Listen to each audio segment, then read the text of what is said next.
Wysteria, energy, twister.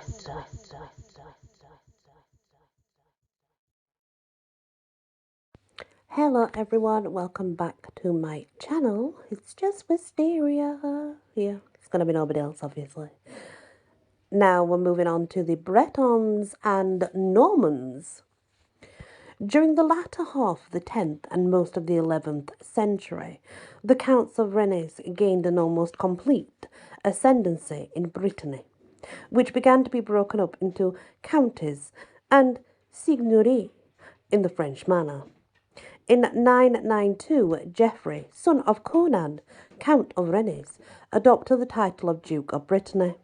He married a Norman lady of noble family, by whom he had two sons, Alain and Eudo, the younger of whom demanded a share of the duchy and his inheritance. Oh, his inheritance. But it says inheritance, but it means his inheritance. His brother made over to him the counties of Penthrivier and Tréguier, part of the old kingdom of Domnonia, in the north. It was a fatal transference, for he and his line became remorseful enemies of the ducal house, with whom they carried on a series of disastrous conflicts for centuries. Conan II, son of Alain, came under the regency of Eudo, his uncle in infancy, but later turned his sword against him and his abettor, William of Normandy, the Conqueror. Notwithstanding the national enmity of the Normans and the Bretons, there existed between the Dukes of Normandy and the Dukes of Britanny's affinity that rendered the relations between the two states somewhat complicated.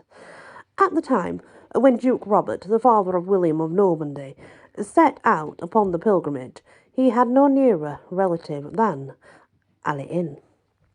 The Duke of Brittany, the father of Conan II, descended in the female line from Rollo, the great Norse leader, and to him he committed on his departure the care of his duchy and his guardianship of his son.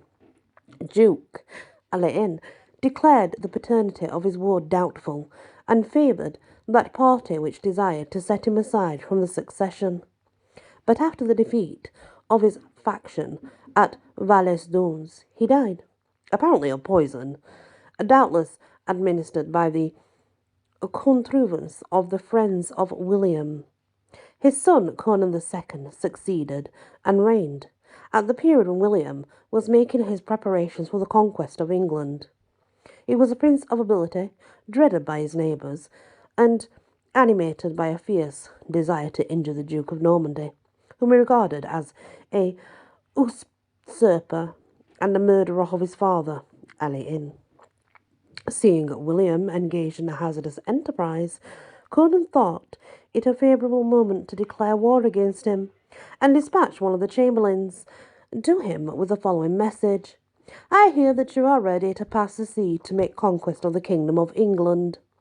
Now, Duke Robert, whose son you find to consider yourself, on the departure for Jerusalem, left all his inheritance to Duke Alain, my father, who was his cousin, but you and your abettors have poisoned my father. You have appropriated to yourself the domain of Normandy, and have kept possession of it until this day, contrary to all right, since you are not the legitimate heir. Restore to me, therefore, the Duchy of Normandy, which belongs to me, or I shall levy war upon you, and shall wage it to extremity with all my forces." So, the poisoned hunting horn. The Norman historians state that William was much startled by his hostile messenger, let's say, for even a feeble diversion might render futile his ambitions, hopes of conquest, but without hesitation be resolved to remove the Breton Duke.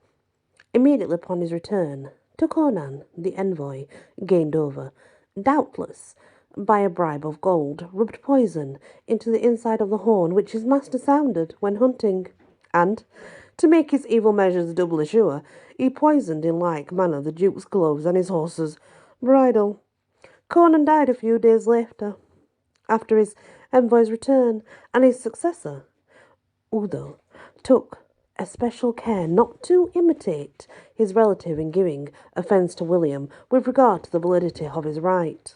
On the contrary, he formed an alliance with him, a thing unheard of betwixt Breton and Norman, and sent his two sons to William's camp to serve against the English.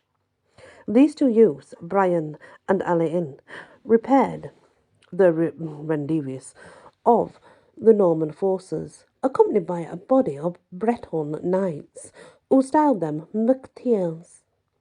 Certain other wealthy Bretons, who were not of pure Celtic race, and who bore French names, as Robert de Vitry, Bertrand de Dinant, and Raoul de Gaye, resorted likewise to the court of the Duke of Normandy, with offers of service.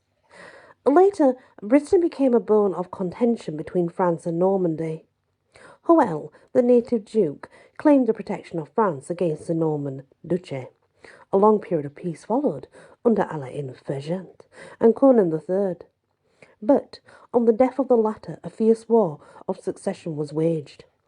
1148 to 56, Conan VI secured the ducal crown by Norman-English aid, and gave his daughter Constance in marriage to Geoffrey Plantagenet, son of Henry II of England. Geoffrey was crowned Duke of Brittany in 1171, but after his death his son Arthur met with a dreadful fate at the hands of his uncle John of England.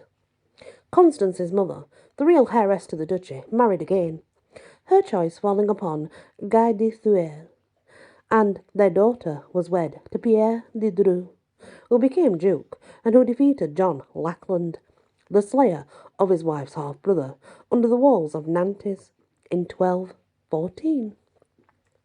So that's the next part of our Norman and the Bretons. When we come back, we're going to look at the French influence, because obviously there was quite a lot of French influence there, as you can tell from the names. But yeah, it's very interesting to see what happened back then, because obviously we were not here back then, so how would we know? Thank you for listening, and many blessings. Wysteria. Energy. Twister.